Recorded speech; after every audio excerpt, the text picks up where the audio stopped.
हाँ, नमस्कार दोस्तों। अभिनव कोचिंग एकेडमी बांद्रा में आपका स्वागत है।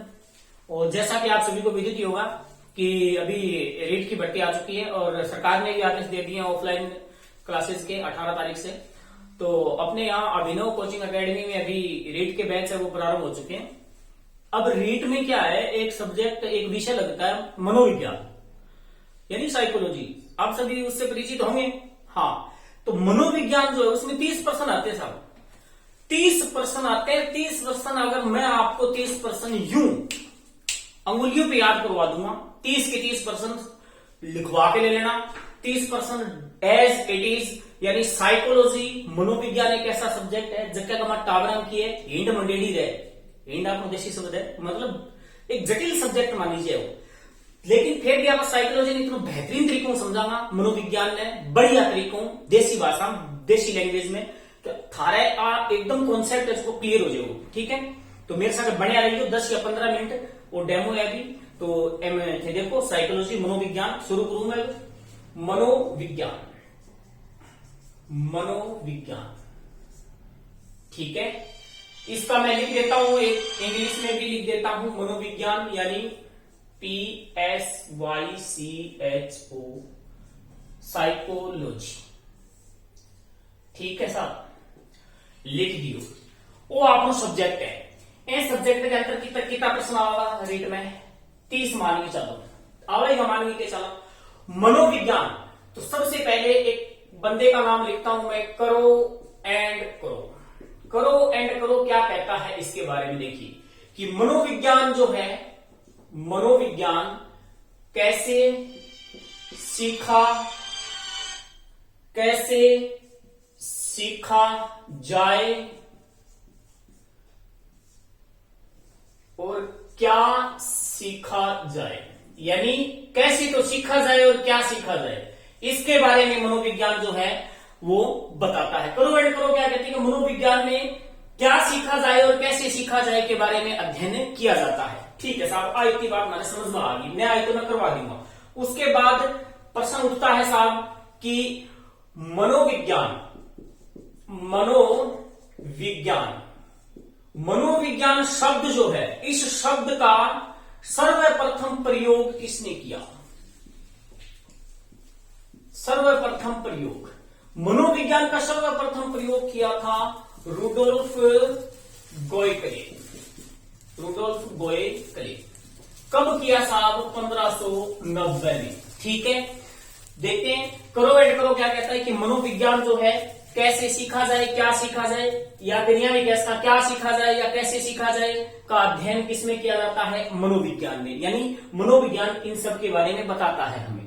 तो कैसे करो, क्या करो, कैसे करो, क्या करो, करो एंड करो। क्लियर? मनोविज्ञान शब्द जो है वो सर्वप्रथम किस बंदे के द्वारा यूज किया गया? तो उसका नाम है साहब रुडोल्फ गोएकले। 1590 में इन्होंने क्या है एक पुस्तक लिखी थी साहब। उस पुस्तक का नाम था साइकोलॉजिया। क्या था? साइकोलॉजिया। साइकोलॉजिया इनकी एक बुक थी। इस बुक में इन्होंने क्या किया? मनोविज्ञान शब्द का प्रयोग किया साहब। तो ध्यान रखना, यहां पर अपने को याद कैसे रखना है कि ये पूरा नाम याद नहीं रखना, रुडोल्फ गोएकले। इसको आप पढ़ेंगे रुडोल्फ गोएकलिया, रुडोल्फ गोएकलिया साइकोलॉजिया, रुडोल्फ गोएकलिया साइकोलॉजिया। तो यानी प्रश्न आ जाए कि साइकोलॉजिया पुस्तक किसकी है? तो गोएकलिया की है। गोएकलिया नहीं है, ये तो याद करने के लिए गोएकले है। 1590 में आई सर्वप्रथम मनोविज्ञान शब्द का प्रयोग किया। अब साहब बात आती है कि ये जो साइकोलॉजी शब्द है, इस शब्द को अपन तोड़े तो एक तो बनता साहब साइकी, साइकी प्लस में लोगोस, साइकी प्लस में लोगोस, जिसमें साइकी का अर्थ होता साहब आत्मा, सोल। लोगोस का मतलब होता अध्ययन। क्या होता? अध्ययन। बोले तो इसको विज्ञान भी बोल सकते हैं। तो कुल मिला के हमारे पास दो शब्द आए, दोनों शब्दों को हमने जोड़ा और बना आत्मा का अध्ययन या आत्मा का विज्ञान। प्रमुख दार्शनिक हुए थे, मैं इसको मिटा देता हूं एक बार। तो प्रमुख दार्शनिक हुए थे, उन दार्शनिकों में अरस्तु साहब हैं, प्लेटो हैं, सुकरात हैं। तो सबसे पहले बात आती है साहब कि आत्मा का विज्ञान यानी मनोविज्ञान को पहले क्या माना गया? आत्मा का विज्ञान। बोले इसमें आत्मा का अध्ययन किया जाता था। मनोविज्ञान जो विषय है इसके अंदर सबसे पहले किसका अध्ययन किया जाने लगा? आत्मा। यानी मानने वाले थे अरस्तु। कौन थे? एक तो थे अरस्तु महोदय, प्लेटो और डेकार्टे।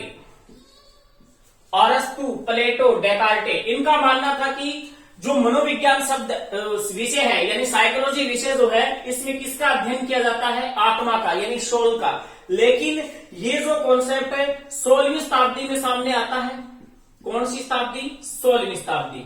यहां पर ये इन्होंने बता तो दिया कि आत्मा का विज्ञान ही क्या है? मनोविज्ञान है। लेकिन ये इस चीज को स्पष्ट नहीं कर पाए कि आत्मा का स्वरूप कैसा होता है, आत्मा दिखती है कैसी, दिखती है कैसे।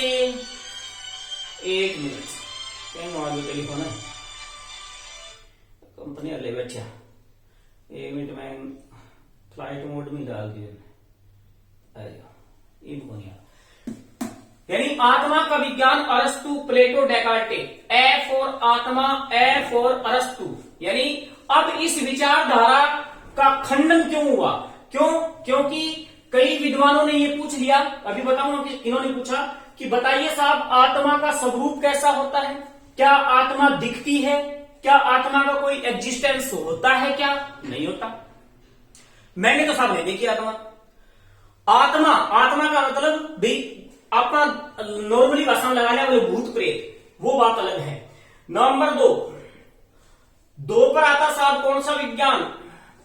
मन या मस्तिष्क का विज्ञान। हम याद करेंगे इनको सबको एक बार, है ना, थोड़ा थोड़ा इसके बारे में बता देता हूं। मन या मस्तिष्क का विज्ञान ये लेके आए थे पोम्पोनोजी।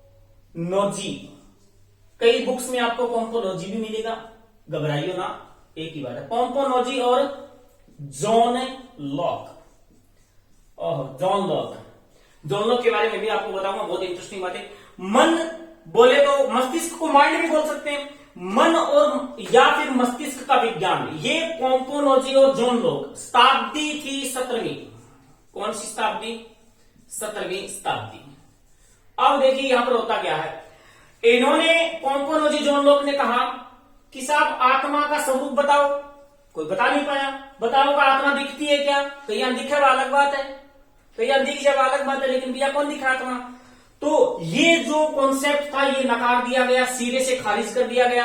अब मनोविज्ञान में दूसरा पहलू आ गया जिसका नाम था मन या मस्तिष्क का विज्ञान। पोम्पोनोजी और जॉन लॉक।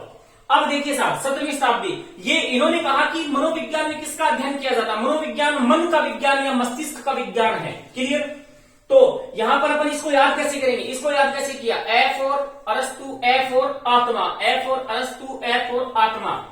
इसीलिए कई बंदे जो है वो अरस्तु को मनोविज्ञान का जनक भी कहते हैं। लेकिन एक्चुअल में आपको बता दूं वास्तविकता क्या है कि मनोविज्ञान की ये क्या है? आदि जनक। क्या है? आदि जनक। अरस्तु क्या है? मनोविज्ञान के आदि जनक माने जाते हैं। लेकिन मनोविज्ञान का जनक कौन मानता है? 2 बंदे ध्यान रखना। एक बंदे का नाम तो है साहब, यहां लिखता हूं, एक बंदे का नाम है रायबर्न और एक का नाम है केलर। ये दोनों महोदय हैं वो मनोविज्ञान का जनक किसे मानते हैं? अरस्तु को। लेकिन अधिकांशतः जो साइकोलॉजिस्ट हुए वो मनोविज्ञान का आदि जनक किसे मानते हैं? अरस्तु को। क्लियर? क्योंकि इन्होंने फिलोसफी सब्जेक्ट से मनोविज्ञान को अलग करने का प्रयास किया, प्रथम प्रयास, तो इसीलिए इनको आदि जनक बोला जाता। रायबर्न की एक पुस्तक है जिसका नाम है, यहां लिख देता हूं, शायद आपको दिख नहीं रहा होगा, out standing of psychology. Outstanding of psychology पुस्तक किसकी है? रायबर्न की। इसका हिंदी अनुवाद होता है अद्भुत मनोविज्ञान। कौन सा विज्ञान? अद्भुत मनोविज्ञान। यानी याद कैसे रखेंगे? अगर मान लो पेपर में आ गई कि पुस्तक के रचयिता कौन है, तो देखो अद्भुत मनोविज्ञान। रायबर्न ने कैसी राय दी? अद्भुत राय दी। इसीलिए पुस्तक किसकी है? रायबर्न के। रायबर्न और केलर का मौर्य का कहना है कि मनोविज्ञान के जनक कौन है? अरस्तु। लेकिन अधिकांशतः विद्वान क्या मानते हैं कि अरस्तु जो है वो मनोविज्ञान की क्या है? आदि जनक है। एफ और अरस्तु, एफ और आदि जनक। आगे बढ़ेंगे। मन या मस्तिष्क का विज्ञान कहने वाले थे पोम्पोनोजी। देखो मैं अगर यूं बोल दूं मन मोजी, कौन सा मोजी? जो मन से मौज करता है, मन मोजी पोम्पोनोजी, मन मोजी पोम्पोनोजी। ध्यान रखना, मन मोजी पोम्पोनोजी। अब मन जो है, आगे बढ़ेंगे, मन बहुत चंचल होता है, सारी कहानी पढ़ेंगे जब अपना मनोविज्ञान आगे बढ़ेगा। बहुत इंटरेस्टिंग मतलब सब्जेक्ट है, काफी आनंद आने वाला है आप लोगों को। मन या मस्तिष्क का विज्ञान पोम्पोनोजी। कैसे पढ़ेंगे? मन मोजी पोम्पोनोजी। अब देखिए साहब, जॉन लॉक, जॉन लॉक के बारे में एक दो बात बता देता हूं। यहां पर थोड़ा सा मैं इसको रफ कर रहा हूं, ऊपर लिखेंगे। देखो John Locke, John Locke, John Locke जो है इन्होंने एक वाद दिया था जिसका नाम था साचर्यवाद, या फिर अपन इसको कह सकते हैं संबंधवाद। क्या कह सकते हैं? संबंधवाद। दोनों ही एक दूसरे के प्राय हैं। ये शब्द मैंने लिखे, ये दोनों एक दूसरे के क्या है? प्राय हैं। साचर्यवाद या संबंधवाद का जनक कौन है? John Locke. और देखो याद कैसे रखेंगे? संबंध, अच्छे अच्छे संबंध तो जान के साथ बनाने हैं, अच्छे अच्छे संबंध तो जान के साथ बनाने हैं, और उनको क्या कर देना है? लोक कर देना है। उनको क्या कर देना है? लोक कर देना है। इसीलिए संबंधवाद आए तो कौन? जॉन लॉक आए। उसके बाद में जॉन लॉक की बहुत ही बेहतरीन और महत्वपूर्ण परिभाषा, कोटेशन, इनका एक स्टेटमेंट जो पेपर में बार बार आता कि एक नवजात शिशु का दिमाग, क्या बोला इन्होंने? एक नवजात शिशु का दिमाग बड़ा सब किसके समान होता? टेबुला रासा। किसके समान होता? टेबुला रासा। अब कुछ बच्चे तो यहां भ्रमित हो गए होंगे, टेबुला रासा क्या है? हमने तो पहली बार पढ़ा, और कुछ को पहले पता होगा। तो देखो, टेबुला रासा का शाब्दिक अर्थ होता है खाली स्लेट। क्या होता? खाली स्लेट। या फिर आप इसको कह सकते हो कोरा कागज। मेरा मन कोरा कागज कोरा ही रह गया, वो तो गाना है। देखो जॉन लॉक, नवजात शिशु का दिमाग किसके समान? टेबुला रासा। बोले तो कोरा कागज या खाली स्लेट, जिस पर वो अपने क्या लिखता है? अनुभव लिखता है साहब, अनुभव लिखता है। इसीलिए ध्यान रखना, अगर ये स्टेटमेंट पूछा जाए तो डायरेक्ट आपका दिमाग जाना चाहिए कि नवजात शिशु का दिमाग एक कोरे कागज के समान होता है, जिस पर वो अपने क्या लिखता है? अनुभव लिखता है और लोक करता है। अनुभव लिखता है और लोक करता है। आगे बढ़ेंगे। अब बताइए, ये जो थे पोम्पोनोजी, जॉन लॉक, इन्होंने गलती करी। इन्होंने मन को ही मस्तिष्क कहा और मस्तिष्क को ही मन कहा। यही तो इनकी भूल थी। इसके बाद में आगे चलकर एक तीसरा स्टेप आता है मनोविज्ञान में, चेतना का विज्ञान। कौन सा विज्ञान साहब? चेतना का विज्ञान। यहां से कहानी चेंज होती है। चेतना का विज्ञान आया साहब, और ये आया साहब कौन सी शताब्दी? 18वीं और 19वीं शताब्दी। चेतना का विज्ञान मानने वाले कौन थे? चेतना का विज्ञान मानने वाले थे William Wundt plus William James. William Wundt और विलियम जेम्स। विलियम वुंट को कहा जाता है, देखिए विलियम वुंट जो है, इन्होंने, ये वही आदमी है जिन्होंने 1879 में, कब बोले? 1800, यहां लिखता हूं जगह का मैं नीचे, 1879 में जर्मनी हिटलर, है ना, जर्मनी के लिप्जिंग शहर, कौन सा शहर? लिप्जिंग शहर में मनोविज्ञान की प्रथम प्रयोगशाला स्थापित करी थी। किसने करी थी? विलियम वुंट ने करी थी। बहुत कहानी पढ़ी है। विलियम वुंट का शिष्य था टिचनर, है ना, विलियम वुंट, वही विलियम वुंट संरचनावाद का प्रवर्तक, निर्मितिवाद का परिवर्तक। विलियम वुंट के शिष्य कौन थे? टिचनर, जेम्स नहीं थे। अब ध्यान रखना, ये दोनों बंदे आए और इन्होंने मनोविज्ञान को किसका विज्ञान कहा? चेतना का विज्ञान। क्लियर? अब इसका भी खंडन होगा। देखो, आत्मा के विज्ञान का खंडन हुआ, मन या मस्तिष्क के विज्ञान का खंडन हुआ। अब साहब चेतना के विज्ञान का भी खंडन होगा, क्योंकि मन या मस्तिष्क के विज्ञान का खंडन किसने किया? इन बंदों ने। इन्होंने कहा कि साहब ये बताइए कि मन या मस्तिष्क का विज्ञान आप मनोविज्ञान को कैसे कह सकते हैं? देखिए, इन्होंने मन को ही मस्तिष्क कहा और मस्तिष्क को ही मन कहा, लेकिन दोनों अलग अलग विषय हैं। मस्तिष्क अलग है, मन अलग है। मन, देखिए, मस्तिष्क का अपन स्ट्रक्चर बता सकते हैं, साइंस में पढ़ते हैं कि मस्तिष्क ऐसा होता है, मस्तिष्क का भार इतना होता है, ये होता है। मन के बारे में आज तक कोई नहीं बता सकता कि मन कैसा दिखता है, इसीलिए ये कॉन्सेप्ट भी नकार दिया गया। फिर आया चेतना का विज्ञान, फटाफट देखेंगे, 5 मिनट और लगेंगे, 5 मिनट और पढ़ेंगे, उसके बाद में रिविजन करेंगे अपन जितना पढ़ा उसका।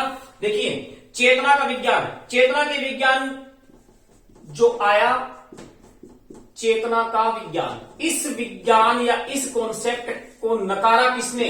बोला साहब हम नहीं मानते ये चेतना के विज्ञान को। तो नकारने वाले कौन थे? नकारने वाले थे साहब, एक तो था मैकडूगल। कौन था? मैकडूगल।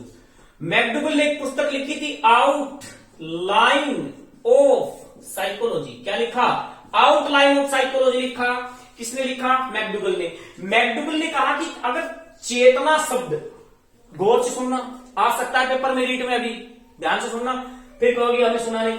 मैकडूगल ने कहा कि चेतना शब्द अगर मनोविज्ञान विषय में और अधिक प्रयोग में आता रहा तो ये मनोविज्ञान विषय के लिए बड़ा ही घातक सिद्ध होगा साहब। तो ये मैकडूगल ने कहा आउटलाइन ऑफ साइकोलॉजी में। आउटलाइन ऑफ साइकोलॉजी, देखो ये पुस्तक कई बार पेपर में क्या होता है, पुस्तक पूछ लेता वो। याद कैसे करेंगे? एक पुस्तक हमने याद करी साइकोलॉजिया, कैसे करी मेरे साथ दोहराइए, साइकोलॉजिया गोएकलिया, साइकोलॉजिया गोएकलिया, शायद याद ही होगी। आउटलाइन ऑफ साइकोलॉजी, देखो मैकडूगल से अपन याद रखेंगे, एक शराब आती है मैकडोल, ऊपर लिखा ये नहीं गया, मैकडोल। अब थे या ना सोचिए गुरुजी मैकडोल वो सेवन करेंगे ना, बिल्कुल कौन करा। मैकडोल एक शराब आती साहब, देखो मैकडोल पीने के बाद में आदमी कैसे हो जाता? आउट लाइन हो जाता, आउटलाइन हो जा, मत पग उठाए एक तो मौका वो सरपंच बन जाएगा वो मैकडोल पिया मालूम। जिया वो गरेजा मैकडोल पी गए तो गरगा में लगा इनके भय। इसीलिए कौन से संवेग को महत्वपूर्ण माना गया है मैकडूगल के द्वारा? भय संवेग को महत्वपूर्ण माना गया, ध्यान रखना। अब मैकडूगल ने 14 मूल प्रवृत्तियां भी बताई साहब। कितनी मूल प्रवृत्तियां? 14 मूल प्रवृत्तियां पढ़ेंगे हम आगे जब अपन मूल प्रवृत्तियों की चर्चा करेंगे। मूल का मतलब होता है जन्म से और प्रवृत्तियों का मतलब होता है कार्य, है ना। तो देखो मैकडूगल की पुस्तक कौन सी थी? Outline of psychology, clear. अब एक पुस्तक मैंने पहले बताई थी आउटस्टैंडिंग ऑफ साइकोलॉजी, वो थी रायबर्न की। किसकी थी? रायबर्न की। 3 पुस्तकें यहां पर पढ़ चुके। चेतना के विज्ञान की अवहेलना हो गई साहब। मैकडूगल ने कहा कि चेतना शब्द अगर मनोविज्ञान में और अधिक प्रयोग में आता रहा तो ये मनोविज्ञान के लिए बड़ा ही घातक सिद्ध होगा साहब। देखिए आगे बढ़ेंगे और आगे बढ़ते हुए हम लेकर आएंगे चौथा स्टेप, और इसमें आएगा साहब आपका व्यवहार का विज्ञान। कौन सा? व्यवहार का विज्ञान। लेकिन व्यवहार का विज्ञान मैं आपको पहले बता देता हूं, ये 20वीं शताब्दी में आया और लेकर आने वाले थे जेबी वॉटसन। कौन थे? जेबी वॉटसन। इससे पहले थोड़ी सी बात और कर देता हूं। जो चेतना का विज्ञान आया यानी चेतन, तो उसमें एक बंदा और आया था, सिगमंड फ्राइड। कौन आया था? Sigmund Freud. सिगमंड फ्राइड आया। इन्होंने कहा कि सिर्फ चेतना का ही अध्ययन नहीं होता, मन के 3 स्तर बताए इन्होंने, चेतन, अचेतन और अर्धचेतन। चेतन, अचेतन, अर्धचेतन, ठीक है। इसको तो बताया था संपूर्ण का 10%, इसको बताया था संपूर्ण का 90%। क्या बला है, क्या है, ये आगे पढ़ेंगे।